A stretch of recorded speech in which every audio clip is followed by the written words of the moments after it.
தமிழக அரசியல் சூழ்நிலை பரப்பாக காணப்பட்டுக் கொண்டிருக்கிறது. குறிப்பாக தமிழக சட்டப்பேரவைக்கு இன்னும் 2 மாதங்களில் தேர்தல் நடைபெறலாம் என்று எதிர்பார்க்கப்படுகிறது. இந்த சூழ்நிலையில் ஒவ்வொரு கட்சியிலும் கூட்டணி அமைப்பதிலும் தங்களுடைய நேர்காணலையும் தீவிரப்படுத்தியிருக்கக்கூடிய சூழ்நிலையில் தேமுதிக தலைவர் விஜயகாந்த் தங்களுடைய தேர்தல் அறிக்கையை வெளியிட்டிருக்கிறார்கள். இதில் பல்வேறு சிறப்பு அம்சங்கள் இடம்பெற்றிருக்கின்றன. அவற்றை ஒவ்வொன்றாக பார்க்கலாம்.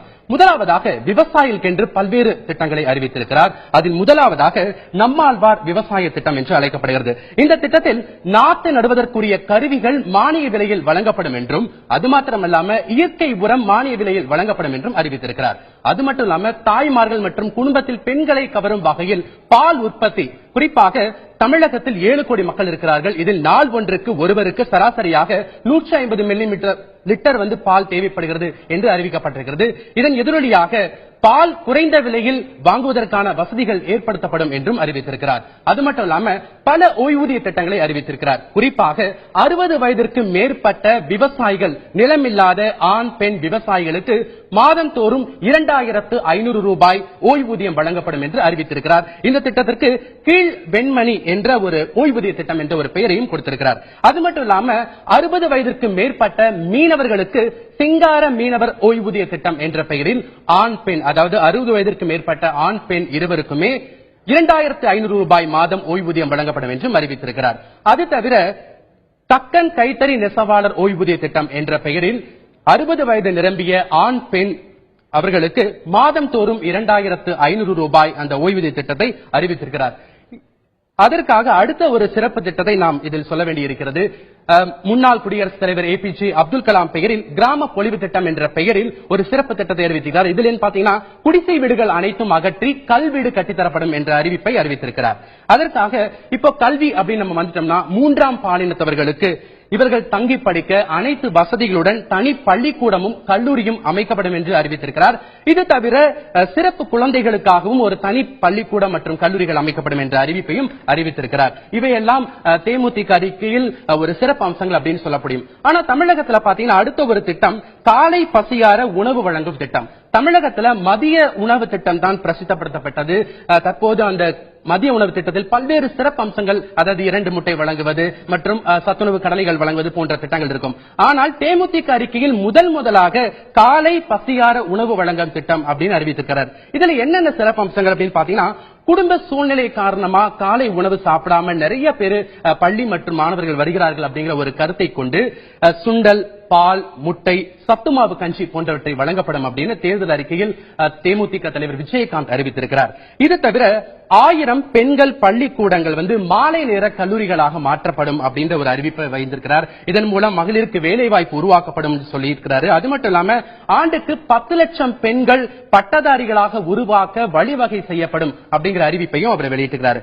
இது மட்டும் இல்லாம சுகாதாரத்திற்காக நம்ம சொல்லணும் அப்படின்னு பாத்தீங்கன்னா தரமான மருத்துவமனைகள் கண்டிப்பா அவசியம் நாட்டில் அப்படின்றதுக்காக தமிழகத்தில் இருக்கக்கூடிய அனைத்து தாலுகாக்களிலும் அதிநவீன வசதியில் 24 மணி நேரமும் மருத்துவ சேவை வழங்குவதற்கான ஏற்பாடுகள் செய்யப்படும் அப்படின்னு சொல்லியிருக்கிறாரு.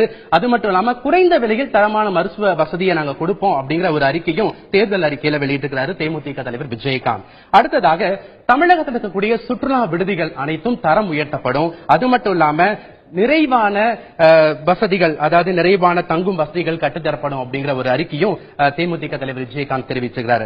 அடுத்ததாக சமூக பாதுகாப்புக்கான ஒரு திட்டம் கண்டிப்பா அவசியம் அப்படின்றதுனால அனைவருக்கும் ஒரு வீடு அவசியம் அப்படிங்கிற ஒரு திட்டத்தை முன்னிறுத்தி இந்த தேர்தல் அறிக்கையில இடம்பெற செய்திருக்கிறார் தேமுதிக தலைவர் விஜயகாந்த். இதுல என்ன அப்படின்னு பாத்தீங்கன்னா, அனைத்து தரப்பு மக்களும் குறைந்த விலையில் தரமான வீடு, எல்லாருக்கும் ஒரு வீடு வேணும் அப்படிங்கிற ஒரு ஆசை இருக்கும். சோ அதற்காக ஒரு திட்டத்தை உருவாக்கி இருக்கிறாரு. இதுக்கு என்ன ஒரு விலை சொல்லியிருக்கிறார் அப்படின்னு பாத்தீங்கன்னா, ஒரு சதுர அடிக்கு 2000 ரூபாய் முதல் 5000 ரூபாய்க்கு மிகாமல் பார்த்துக் கொள்ளும்படியாக இவர் வீடு கட்டித்தரப்படும் அப்படிங்கிற ஒரு தேர்தல் அறிக்கையில் இடம்பெற்றிருக்காரு.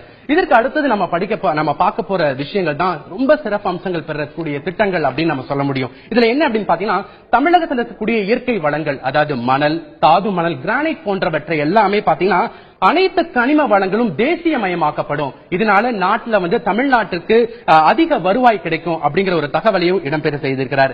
இதோட அதிகமான முக்கியமான ஒரு விஷயம் பாத்தீங்கன்னா, அனைத்து தரப்பு மக்களும் பயன் தரக்கூடிய வகையில் எரிசக்தி, பெட்ரோல் மற்றும் டீசல். பெட்ரோல் டீசல் விலை, அதாவது 15 நாட்களுக்கு ஒரு முறை பெட்ரோல் டீசல் விலை மாற்றி அமைக்கப்பட்டு வருகிறது. ஆனால் தமிழகத்தில் தேமுதிக ஆட்சிக்கு வந்தா 1 லிட்டர் பெட்ரோல் வந்து பாத்தீங்கன்னா 45 ரூபாய்க்கும் டீசல் 1 லிட்டர் 35 ரூபாய்க்கும் விற்பனை விலை நிர்ணயம் செய்யப்படும் அப்படின்னு சொல்லியிருக்கிறாரு. அது மட்டும் இல்லாம தமிழகத்திலிருந்து நெடுஞ்சாலைகள், தேசிய நெடுஞ்சாலைகள்ல வசூலிக்கக்கூடிய சுங்க வரி பாதியா குறைத்து வழங்கப்படும் அப்படிங்கிற ஒரு அறிக்கையும் தேர்தல் அறிக்கையில இடம்பெற செய்திருக்கிறார் தேமுதிக தலைவர் விஜயகாந்த். அடுத்ததாக பாத்தீங்கன்னா தமிழகத்தில் இருக்கக்கூடிய ஆறுகள் அனைத்தும் இணைக்கப்படும். இதன் மூலமா பாசன வசதி மற்றும் குடிநீர் தேவைகள் பூர்த்தி செய்யப்படும் ஒரு அறிவிப்பையும் தேமுதிக தலைவர் விஜயகாந்த் வெளியிட்டிருக்கிறாரு.